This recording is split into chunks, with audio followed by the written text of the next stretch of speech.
SS Rajamouli Baahubali the బిగినింగ్తో Telugu cinema స్థాయిని ప్రపంచానికి చాటి చెప్పిన దర్శక ధీరుడు. తన టాలెంట్కి టెక్నాలజీని యాడ్ చేసి సిల్వర్ స్క్రీన్పై సెన్సేషన్ క్రియేట్ చేస్తాడాయన. రాజమౌళి నాన్నగారు ప్రముఖ రచయిత, దర్శకుడు విజయేంద్ర ప్రసాద్ శ్రీవల్లి అనే సినిమాని డైరెక్ట్ చేశారు.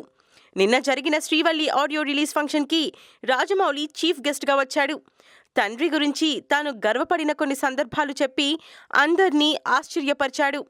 అప్పటి వరకు గోస్ట్ రైటర్స్గా ఉన్న నాన్న, పెదనాన్న శివశక్తి దత్తా పేర్లు జానకిరాముడు మూవీకి రైటర్స్గా పడ్డాయి. సితారలో పేర్లు చూసి ఆ పత్రికని దేవుడి గదిలో పెట్టి పూజ చేశాం. మొట్టమొదటిసారిగా నాన్నగారి విషయంలో నేను గర్వపడ్డ సంఘటన అది. ఓసారి నాన్న సునామీ గురించి ఓ కథ చెప్పారు. అప్పుడు నాకు సునామీ గురించి తెలియదు. సునామీ వచ్చాక దాని ప్రభావం అర్థమయ్యాక నాన్న అప్పట్లోనే ఇలాంటి కథ చెప్పారా అని ఆశ్చర్యపోయాను. ఇక మూడో ఇన్సిడెంట్ ఏంటంటే, ఇండియాలోనే 2 బిగ్గెస్ట్ బ్లాక్ బస్టర్స్ అయిన బాహుబలి అండ్ బజరంగి భాయిజాన్ సినిమాలు రెండు వారాల గ్యాప్లో రిలీజ్ కావడం, 2 సినిమాలకి తన తండ్రే కథలు రాయడం అనేది చాలా గర్వంగా అనిపించింది అన్నాడు జక్కన్న. శ్రీవల్లిలో రజత్, నేహ హీరోయిన్స్గా చేశారు.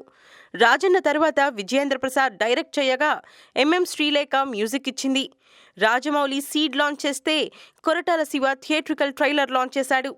నాన్న సినిమా బాగా ఆడితే దర్శకుడిగా హ్యాపీగా ఫీల్ అవుతానన్నాడు జక్కన్న. ఇక స్టేజ్పై తండ్రి షూలేస్ కట్టి తనకి తండ్రి అంటే ఎంత ప్రేమో చాటి చెప్పాడు Rajamouli. Please subscribe TFC Media channel for more information and latest current updates. Thank you. Do subscribe to TFC Media channel for more celebrity updates. Hi guys, in Minikali, all the best to TFC Media. Please subscribe and encourage it. Hi, this is Heba Patel. Please subscribe to TFC Media channel for interesting videos and updates. Please do subscribe to TFC Media channel for more celebrity updates. For more celebrity updates, please subscribe to TFC Media. Hi, this is actress Nandita Shweta, TFC Media Private Limited. All the best.